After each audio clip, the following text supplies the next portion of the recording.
Uma boa noite, é uma alegria estar aqui novamente com todos, continuando os nossos estudos no Templo Espírita Vicente de Paulo, e hoje trazendo aqui para nossas reflexões um tema muito interessante, que é quem foi Allan Kardec. E por que é importante a gente ouvir um pouco sobre Allan Kardec?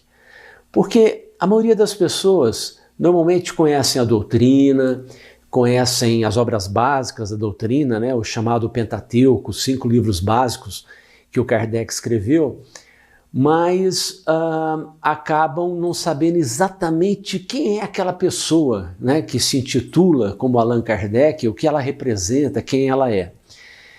Kardec, francês, nasceu em 3 de outubro de 1804, portanto no começo do século XIX, né? E desencarnou em 1869, portanto com 65 anos de idade. Ele desencarnou relativamente novo, né? Ele foi vitimado por uma ruptura de um aneurisma, que é o que a história conta, mas existem algumas dúvidas em relação a exatamente se foi um aneurisma ou não. O que se sabe é que ele tinha problemas circulatórios, né? Aí acumulados ao longo da vida, mas aos 65 anos de idade ele desencarna na França. Ele não nasceu como Allan Kardec. Allan Kardec é um nome, um pseudônimo que ele passou a adotar quando ele iniciou-se no estudo dos fenômenos espirituais que ele presenciou e que depois vem a ser a nossa codificação da doutrina espírita.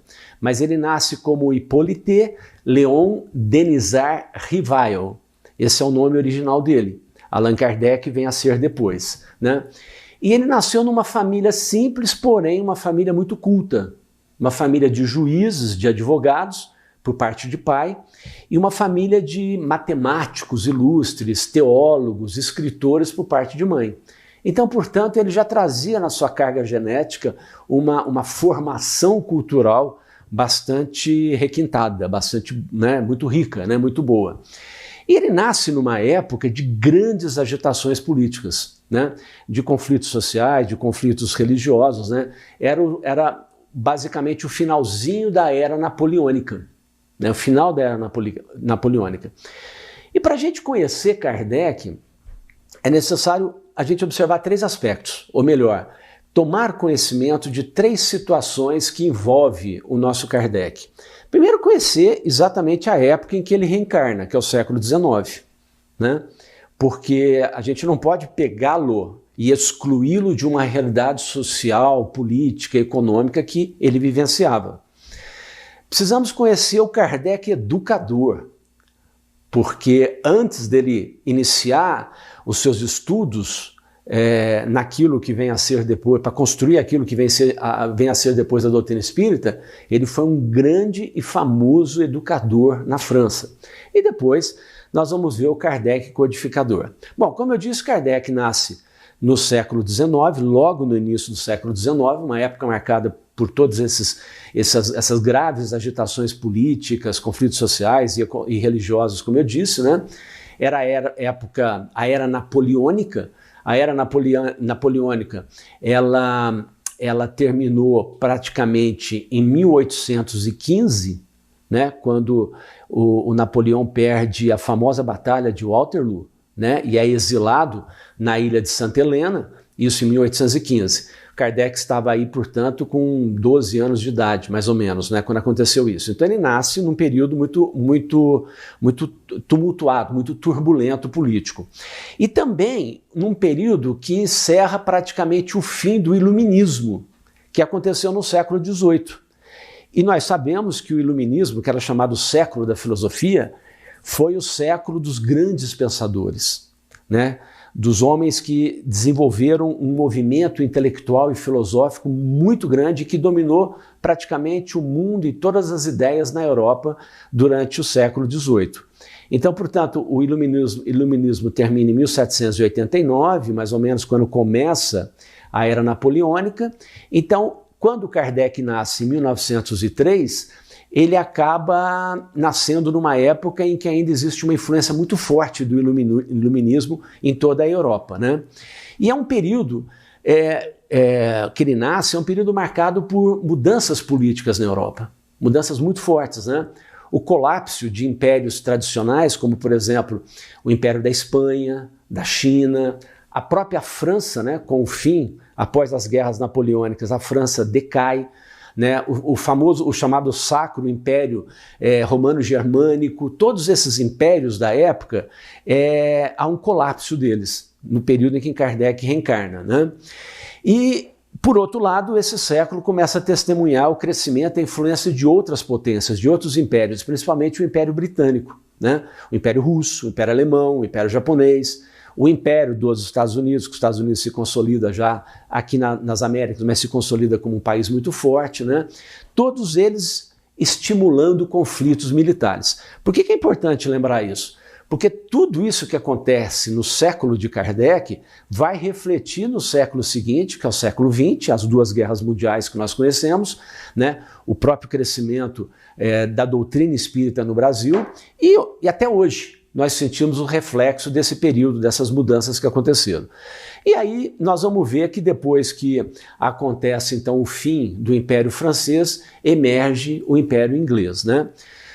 O século XIX não é caracterizado apenas por esses aspectos, né, de guerra, de ascensão e decadência de nações, mas também um século de grandes invenções, de grandes descobertas, né? Principalmente no campo da matemática, no campo da física, da química, da biologia, da eletricidade, da metalurgia. E é interessante a gente nos atentar para isso, porque Kardec vem a ser depois um professor que vai trabalhar a área da matemática, da física, da química, como nós vamos dizer, da biologia, né, da anatomia. Então é um período de grande avanço nessas áreas, de grandes avanços na medicina, tá? Principalmente na parte da anatomia humana, e Kardec também vem a ser professor depois de anatomia comparada, e na prevenção de doenças, né? Então ele reencarna em um século de profundas mudanças em toda a humanidade, em toda a sociedade. Mudanças políticas, mudanças militares, mudanças de potência, mudanças de conhecimento, né? Agrega-se muito conhecimento. E sem esquecer que há a consolidação da Revolução Industrial nesse período, né? Ela começa no período de 1760, mas ela vai consolidar na Inglaterra, que se torna uma grande potência nessa época, o maior império do mundo nessa época, vai se consolidar em algum lugar aí entre 1820 e 1840, portanto, pegando Kardec, um adolescente, um jovem, né? E, por fim, ainda como uma característica do século XIX, o rápido crescimento do Japão, né? Antes do Japão, inclusive, derrotar a China na famosa guerra, na primeira guerra sino-japonesa que aconteceu. Então, essas são características políticas e econômicas da época. Sob o ponto de vista do pensamento, que virá contribuir muito para a formação cultural e educacional do Kardec, é um período em que nós temos o surgimento de 4 grandes vertentes ideológicas de pensamento.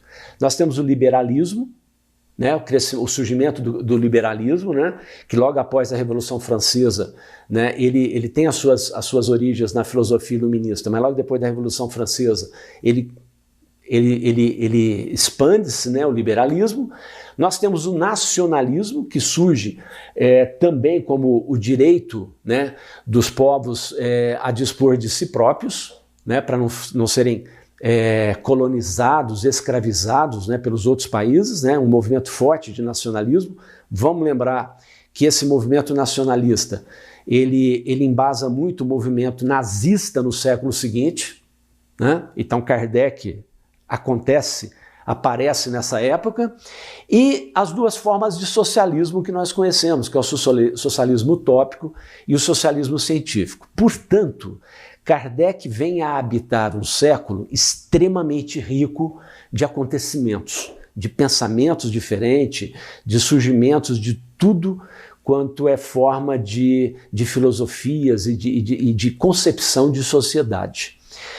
Bom, aos 10 anos de idade, né, por volta de 1813, Kardec vai estudar na Suíça, com o famoso educador Pestalozzi, Esse mesmo Pestalozzi que é patrono da escola aqui de Franca, um famoso educador na época, né?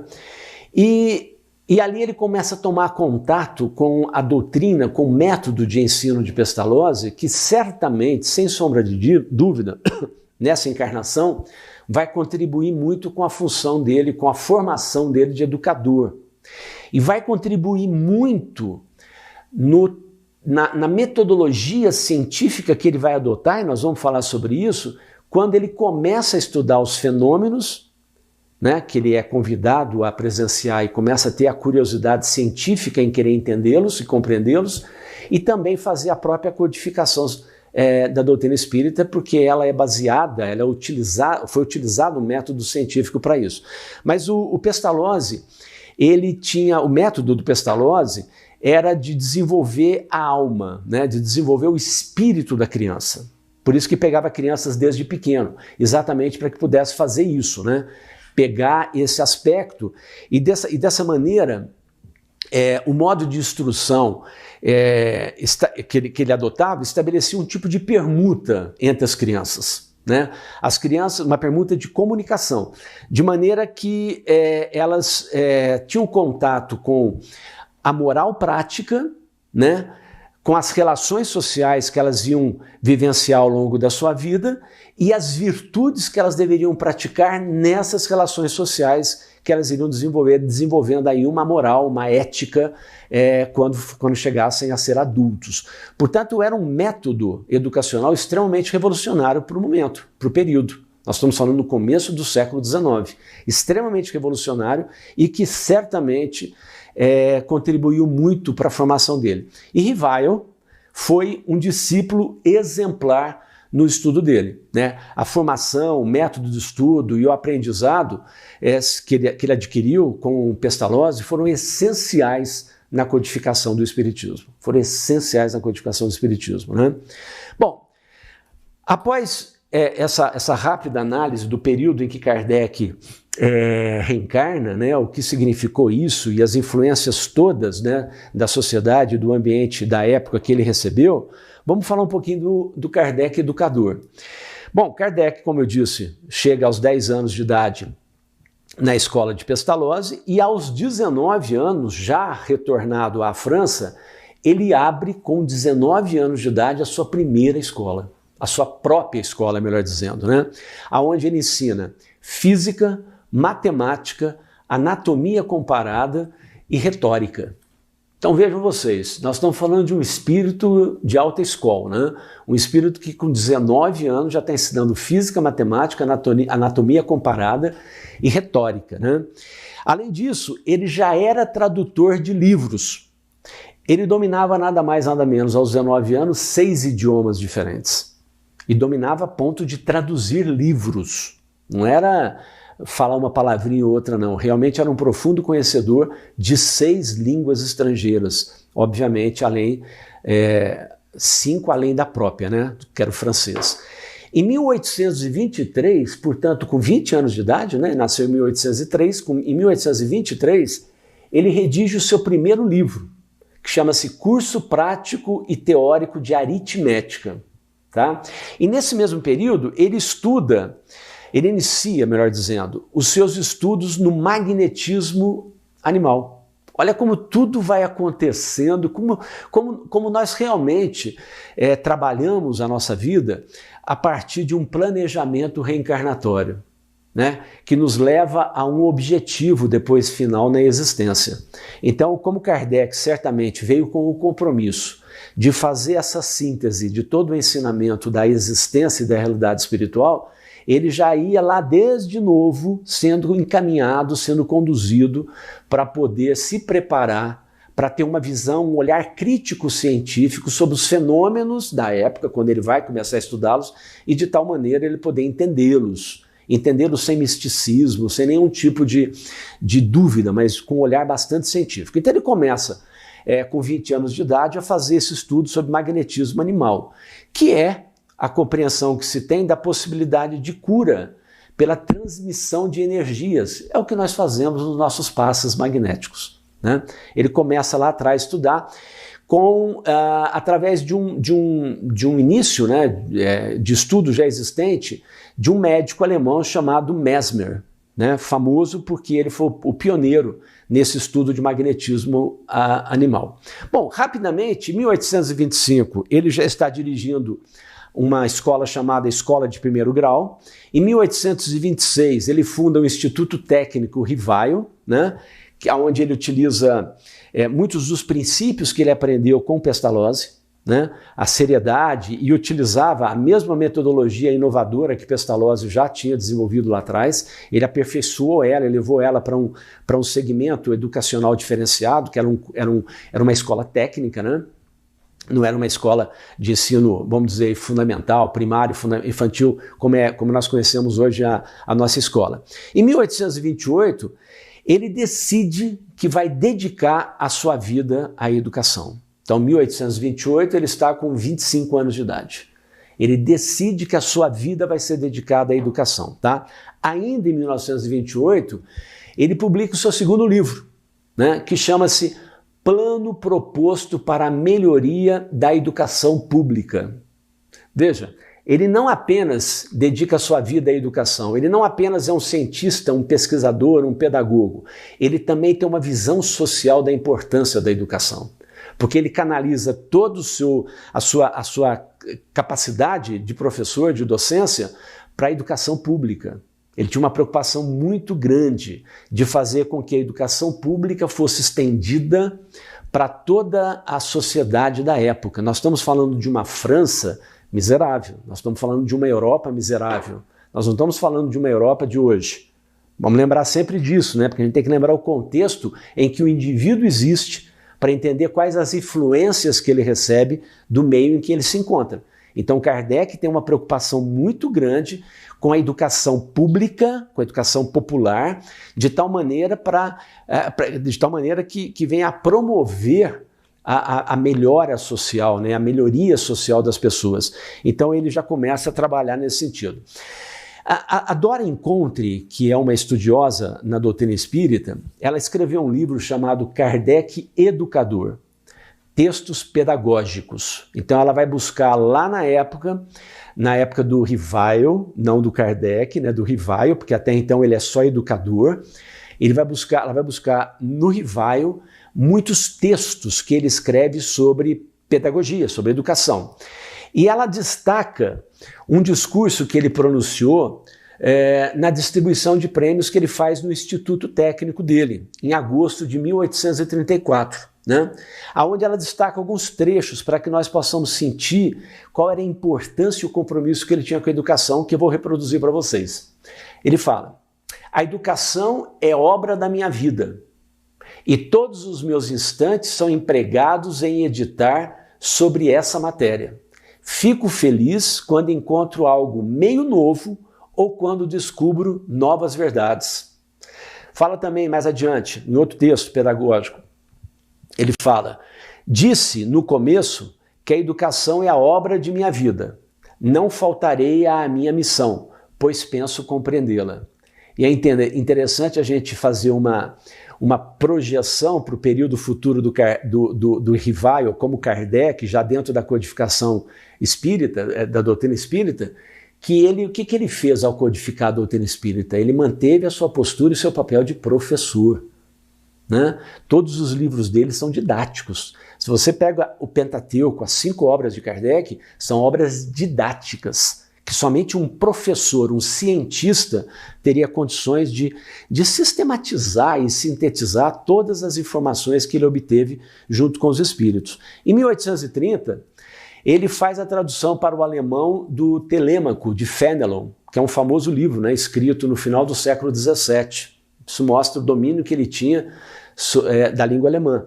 Né? Em 1831, ele publica o seu terceiro livro, que chama Gramática Clássica Francesa com base num novo plano. Ou seja, ele interfere substancialmente na educação da França. Ele não é um professor sem uma presença significativa no movimento pedagógico do país e da época. Né? Ele escreve ele modifica a ortografia, ele propõe mudanças na ortografia do francês, né? Então, é um livro que foi adotado por muitas escolas francesas, né? E ele vendia em todas as livrarias e vendia em casa também, porque era uma característica da época, né? E ele já faz, nessa época, em 1831, que ele está com o quê? Com 28 anos, né, mais ou menos, ele já faz parte de várias sociedades sábias, como eram indicadas as sociedades culturais, as associações culturais francesas da época. Ele já faz parte de várias delas, né?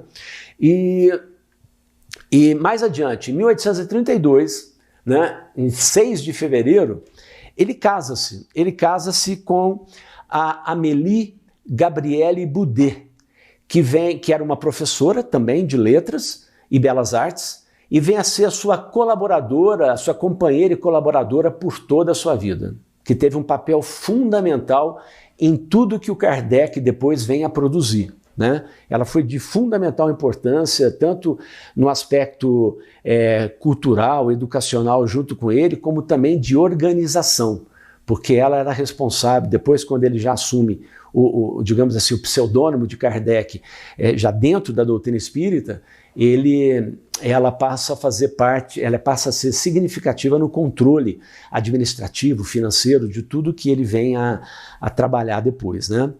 Muito bom. Em 1834, acontece um revés na vida profissional dele, porque ele tinha uma instituição, a instituição Rivaio, apesar de muito bem sucedida, ele se vê forçado a fechá-la, porque ele tinha um tio que era sócio dele também, que teve uma gestão financeira muito desastrosa e acabou prejudicando a escola, a instituição, e ele teve que fechá-la.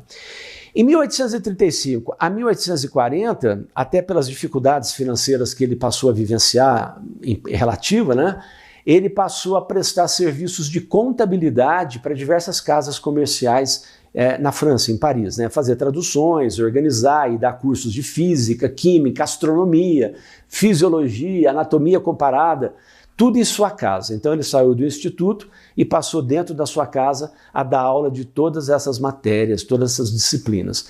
Isso de 1835 a 1840. Portanto, ele estava de 32 até 37 anos de idade. Veja, de 32 a 37 anos de idade. Uma cultura, uma capacidade realmente assim, absurda, né? Fantástica, né? Em 1846 ele publica um novo livro, que chama Manual dos Exames para a Obtenção dos Diplomas de Capacidade. Olha, um manual adotado em toda a França, né? Continua aí deixando o seu legado educacional na França, e não só na França, porque o que ele escreveu, muitos dos trabalhos que ele escreveu, repercutiu no mundo inteiro, né? No mundo inteiro da época, né?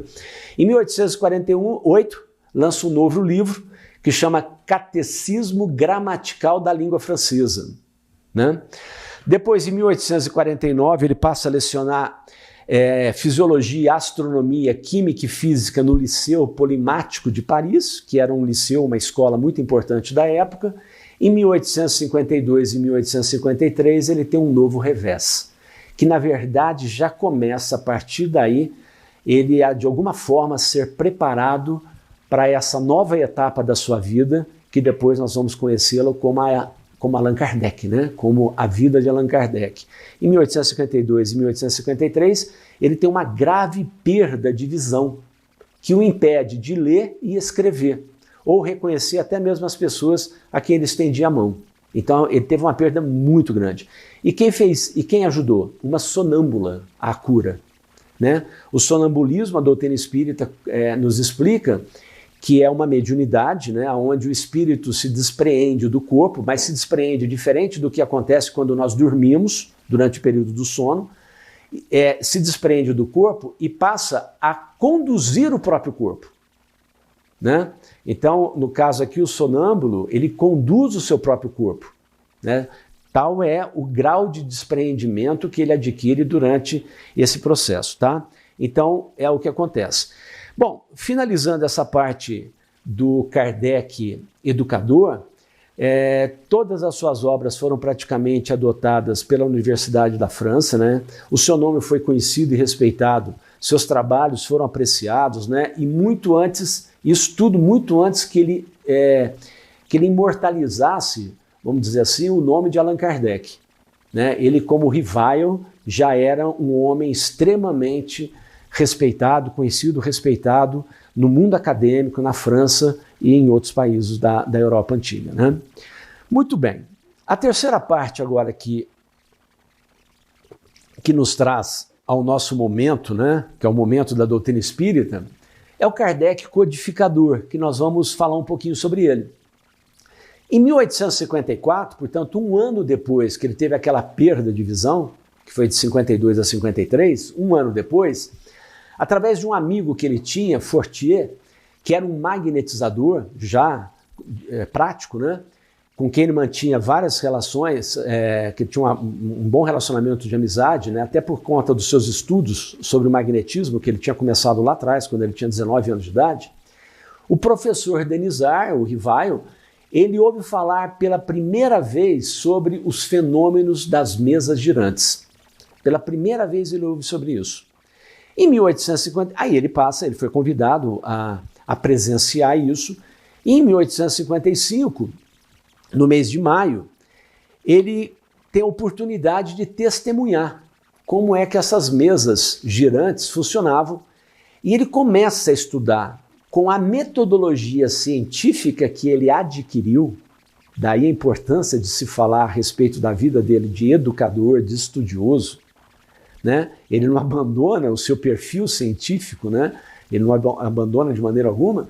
Ele passa a estudar esses fenômenos das mesas girantes com uma metodologia científica, principalmente na medida que isso vai se desenvolvendo e ele vai desenvolvendo os seus contatos com os espíritos, né? Ele passa a fazer isso. Kardec tem uma frase famosa que explica muito bem o porquê que ele é motivado para isso, porque depois que ele fez todas as experiências, as observações científicas e detectou que ali não havia fraude, que não havia nada de místico, nada de fantasioso, ele viu que realmente tinha alguma coisa interessante ali. E ele fala aquela frase, né? Ele fala que para toda causa, para toda consequência, para todo fenômeno inteligente tem uma causa inteligente. E como as mesmas girantes davam respostas, fazia-se perguntas e tinha-se respostas, as respostas eram inteligentes, porque elas eram formuladas, elaboradas e elas condiziam com a pergunta que havia sido feita, portanto, eram respostas inteligentes. Então, era um fenômeno inteligente. Então, ele partiu do seguinte pressuposto: para todo fenômeno inteligente, há uma causa inteligente. E daí ele começa a trabalhar. Mas ele começa a trabalhar ainda achando que esses fenômenos poderiam se explicar no magnetismo, porque ele dominava a ciência do magnetismo. Então ele começa a fazer os primeiros estudos ainda pensando que poderia encontrar as respostas no próprio magnetismo, tá? Mas o que acontece é que vai sendo desenvolvido, ele vai aprofundando os estudos, o contato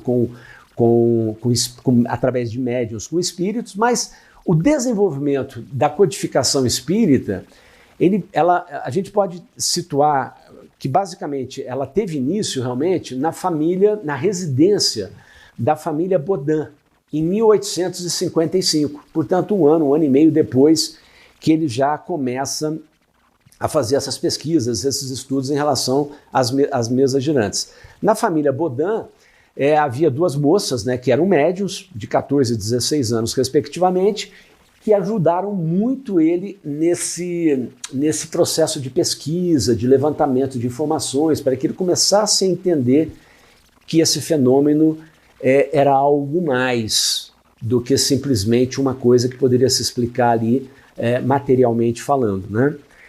Aí, através da cesta peão, que é um outro mecanismo muito parecido com o das mesas girantes, o Kardec fazia perguntas aos espíritos, aí ele já tinha uma noção razoável de que realmente ele estava dialogando com espíritos desencarnados, né, que as respondiam por meio das escritas mediúnicas, né? Então aí começa realmente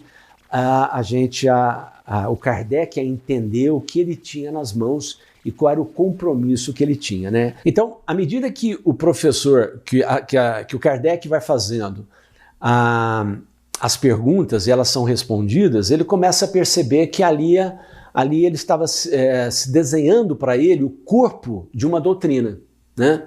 E ele se prepara então para mais adiante, para poder publicar o que mais tarde se transforma na primeira obra da codificação espírita, né? Que vem a ser o Livro dos Espíritos, que ele vem também a publicar em 18 de abril de 1857.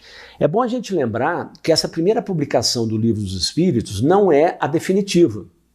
Ela era praticamente metade do que a gente conhece hoje, com 1018, né, 1019 perguntas. Era na metade, pouco mais de 500. Então era o, digamos assim, o preâmbulo daquilo que ele estava aprendendo junto com os espíritos, né? No momento de publicar essa obra, essa primeira obra da codificação espírita, né, do Pentateuco, ele se vê embaraçado com uma dúvida. Como é que ele assinaria essa obra? Por quê? Ele não queria misturar, ele não queria que o público pudesse confundir aquilo como uma obra pedagógica, educacional, alguma coisa do tipo, no sentido convencional da palavra, né, da educação. Então, ele lembrou que numa das comunicações espirituais que ele presenciou e que ele participou, ele teve a presença de um espírito amigo que viveu com ele quando ele era druida no passado, numa encarnação passada de druida. E nessa encarnação ele tinha o nome de Allan Kardec.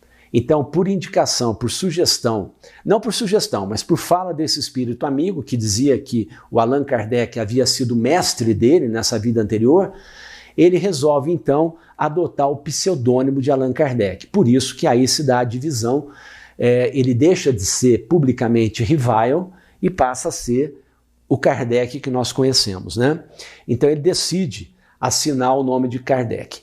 Bom, nós vamos ter de 1857, quando ele publica a primeira obra do livro a primeira edição do Livro dos Espíritos, nós vamos ter até 1869 todas as suas obras, né, quando ele desencarna, porque ele desencarna em 1869.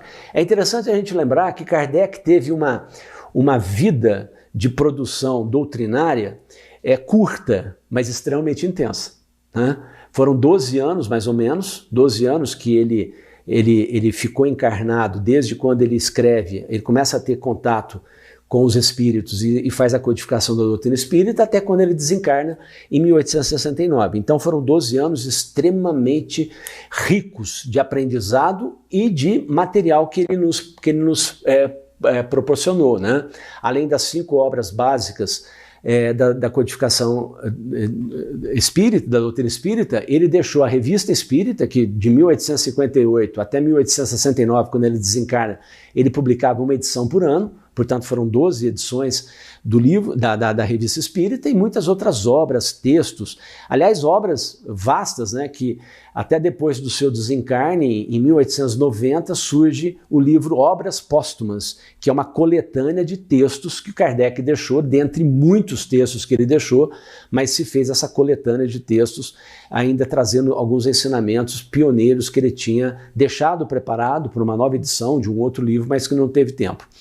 É interessante porque o Kardec, quando ele falava a respeito do seu aprendizado, do que ele desenvolvia, né, nos próprios Obras Póstumas, ele explica o seguinte, que ele aplicou a essa nova ciência aquilo que ele havia feito até então, que era o método de experimentação, né?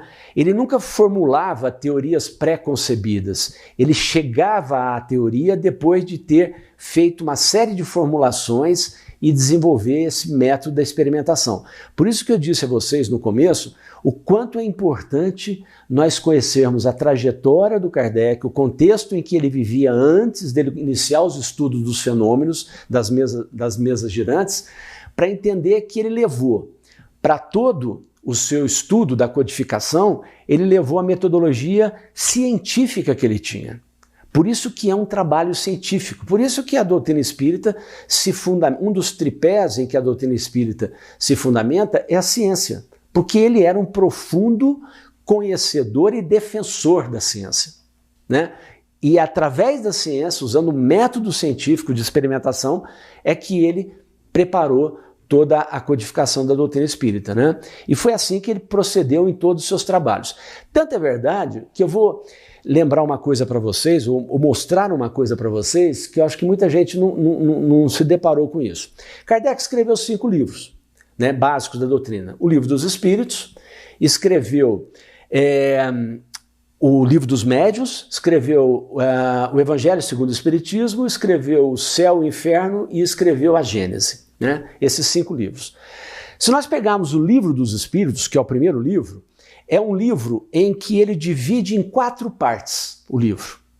A primeira parte é das causas primeiras, a segunda parte é do mundo espírita ou mundo dos espíritos, a terceira parte das leis morais e a quarta parte das esperanças e das consolações. Então o Livro dos Espíritos é dividido em 4 partes.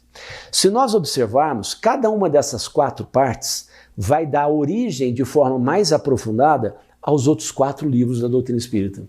Então nós vamos ter, no livro das causas primárias, ele desenvolve mais esse texto, esse tema, no livro A Gênese.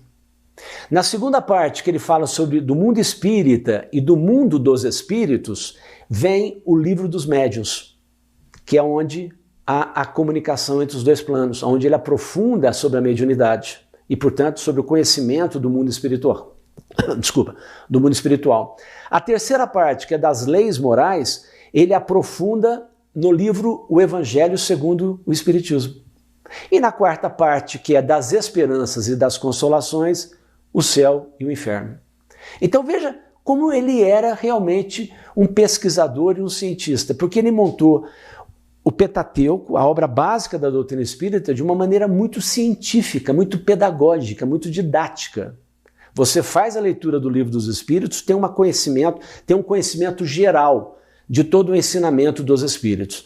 E você aprofunda esse ensinamento nos outros 4 livros que a doutrina espírita nos traz. Então, portanto, Kardec, ele coloca nesse tripé a ciência explicando, a filosofia indagando e a moral transformando o indivíduo. Por isso essa é a base da doutrina espírita, esse tripé, ciência, filosofia e moral, né? Veja como a doutrina espírita é maravilhosa. E é muito importante a gente lembrar um outro detalhe. De todas as doutrinas filosóficas religiosas, né, filosóficas religiosas, de todas as religiões do mundo, a doutrina espírita é a única que não foi concebida por um profeta, mas por um cientista educador.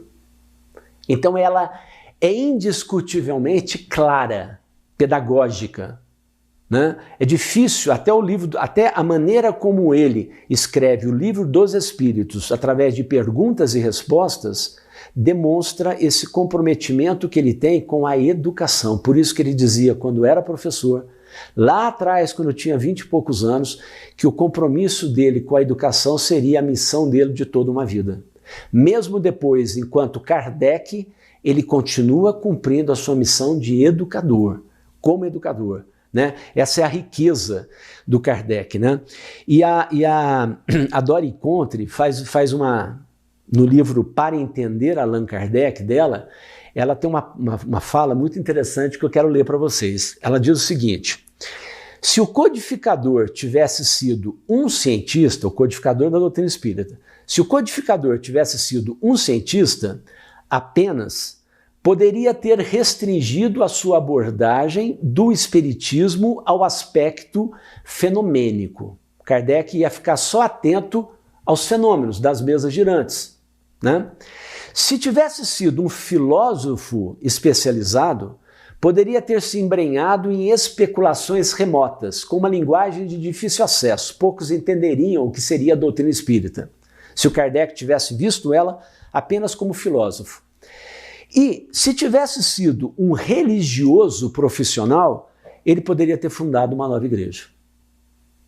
Mas ao ser os 3 juntos, né, cientista, filósofo e também não religioso, mas com profundo senso de moral, né, ele conseguiu codificar essa maravilha que é a doutrina espírita, né?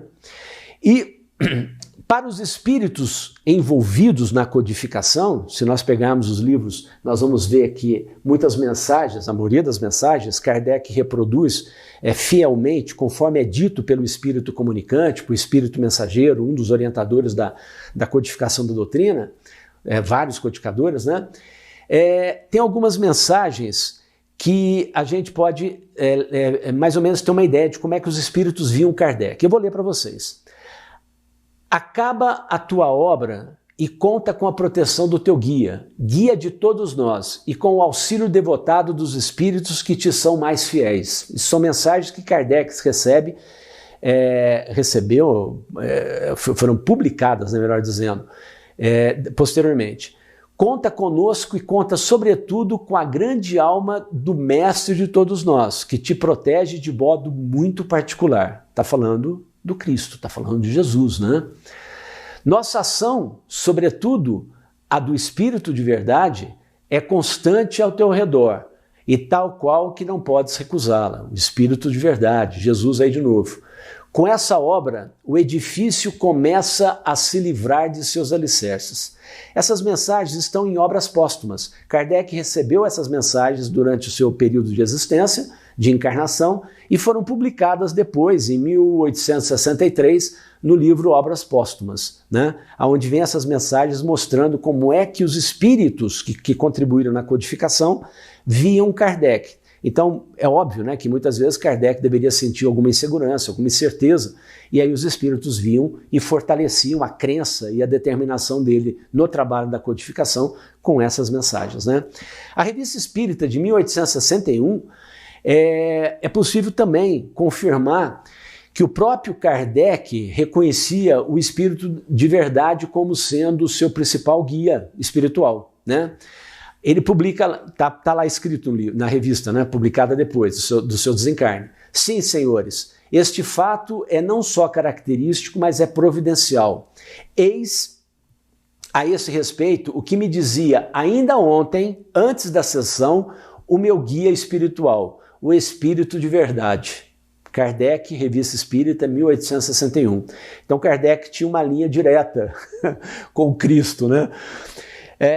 Mas depois, já na era Chico Xavier, no livro Caminho da Luz, Emmanuel, referindo-se a Kardec, afirma: um dos mais lúcidos discípulos do Cristo baixa ao planeta compenetrado de sua missão consoladora, né? Aí já é através da psicografia do Chico que Emmanuel fala isso. Na revista Espírita de 1862, o Kardec publica Mensagens dos Espíritos, né? Falando sobre a doutrina dos anjos decaídos, e fala: bem felizes aqueles que unirem fé a essas belas palavras, aqueles que aceitarão essa doutrina escrita por Kardec. Kardec é o homem eleito por Deus para a instrução do homem desde o presente. São palavras inspiradas pelos espíritos do bem, espíritos muito superiores. Revista Espírita, 1862. Né? Também no Evangelho segundo o Espiritismo, tem uma passagem do Cristo Consolador, né, na instrução dos espíritos, que é onde se lê: em verdade vos digo, os que carregam seus fardos e assistem os seus irmãos são bem-amados meus. Instruí-vos na preciosa doutrina que dissipa o erro das revoltas e vos mostra o sublime objetivo da provação humana. Estou convosco, e meu apóstolo vos instrui. Ou seja, Kardec vos instrui. Então o Espírito da Verdade deixa essa mensagem, está lá no Evangelho segundo o Espiritismo, capítulo 6. Né? E Kardec, né, nós sabemos que ele utilizou esse método, né, baseado na sua educação, na sua formação, que ele passa a chamar de controle universal do ensino dos espíritos, aonde tem 3 pontos fundamentais. O primeiro controle, o da lógica e da razão. Por isso que ele fala que nas manifestações espíritas nós temos que tomar muito cuidado com o que nós estamos presenciando, que a gente tem que sempre questionar, não simplesmente aceitar. Mas como a doutrina espírita é uma doutrina científica, nós temos que usar sempre essa metodologia da ciência. então usar, primeiro, o controle da lógica e da razão. Segundo, o da unanimidade de opinião da maioria dos espíritos. A maioria dos espíritos pensam assim, que é o que ele fez na codificação da doutrina espírita. Ele mandava perguntas para vários médiuns que não se conheciam, diferente da época de hoje, que não se conhecia hoje, muito provavelmente não seria possível fazer a mesma coisa, porque graças à internet todo mundo se conhece, mas nós estamos falando de 150, 160 anos atrás, que não existia comunicação nenhuma nesse sentido, né, parecida com o que nós temos hoje. Consequentemente, ele fazia a pergunta para diversos médiuns e depois ele checava as respostas e só considerava aquilo que era unânime entre todos eles. E terceiro, a concordância das revelações vindas por vários médiuns, né? Estranhos uns aos outros. Lógica e razão, opinião da maioria dos espíritos e concordância utilizando diversos médiuns de diversas localidades. Esse é o controle universal que ele entendia que dá garantia de unidade ao espiritismo, né, nas respostas. Kardec foi médium? Essa é uma pergunta que muitas pessoas fazem. Ele era médium? Ele responde. Ele mesmo, num trecho na revista Espírita de 1861, tem um discurso publicado onde ele diz: nos trabalhos que fiz para alcançar o objetivo que me propus, sem dúvida, fui ajudado pelos espíritos, assim como eles me disseram várias vezes, mas sem nenhum sinal exterior de mediunidade. Não sou, pois, médium no sentido vulgar da palavra. E hoje compreendo que é feliz para mim que assim o seja. Está na Revista Espírita de 1861. E para a gente terminar e concluir, eu gostaria de lembrar a vocês que a doutrina espírita, como Kardec nos entregou, né, nos delegou, é extremamente especial porque ela é dinâmica. Como todo trabalho científico, ela não se restringe a um tempo ou a um momento histórico. Ela é a base de toda uma compreensão que tem sido desenvolvida, aperfeiçoado ao longo dos últimos 150, 160 anos, por diversos outros médiuns sérios que respeitam principalmente a lógica que Kardec preconiza quando nós recebemos informações espirituais, se aquilo contradiz ou não, se aquilo está de acordo ou não com os ensinamentos, primeiro do Cristo e segundo da própria doutrina espírita, que também foi orientado e conduzido pelo próprio Cristo, através dos seus mensageiros que vieram se comunicar com o Kardec através dos médiuns. Então, é muito importante que a gente entenda isso. É muito importante que todos nós que estudamos a doutrina espírita, que queremos aprender e evoluir com ela, tê-la como a luz que ilumina os nossos caminhos da evolução, é muito importante que nós não percamos o senso lógico, o raciocínio, o bom senso, para não mistificarmos, não cairmos na dúvida e na incerteza perante algumas orientações, algumas falas que nós de vez em quando recebemos aí, principalmente aqueles que frequentam reuniões mediúnicas. É muito importante que nós tenhamos isso claro para nós. A doutrina espírita, ela tem sido aprofundada pelas obras complementares. Muitas das obras complementares, principalmente as do Chico Xavier, são obras que pegam o que na doutrina espírita foi colocado de uma maneira, às vezes até superficial, pela própria dificuldade de tempo, limitação de tempo da época, mas que é aprofundada nas obras aí do Chico Xavier, através de Emmanuel, através do André Luiz. A parte moral com Emmanuel, a parte mais científica com André Luiz. Então é rica a doutrina espírita porque ela é permanente. E nós temos um vasto mundo, uma vasta existência, uma vasta realidade divina para conhecermos ainda.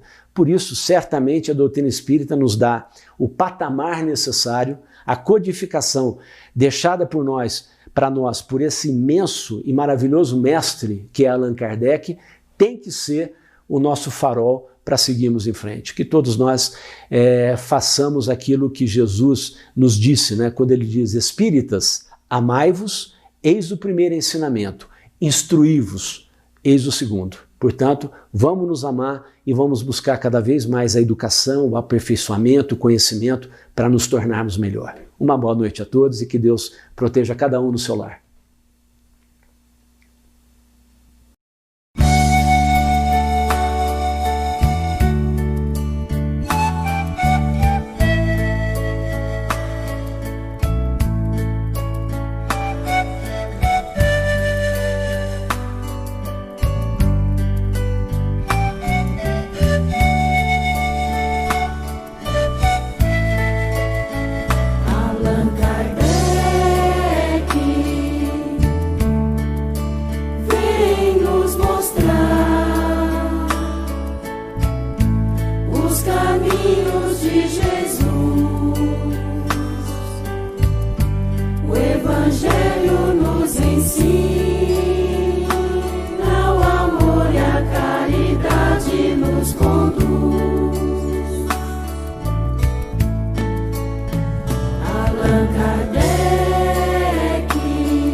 ensina, o amor e a caridade nos conduz.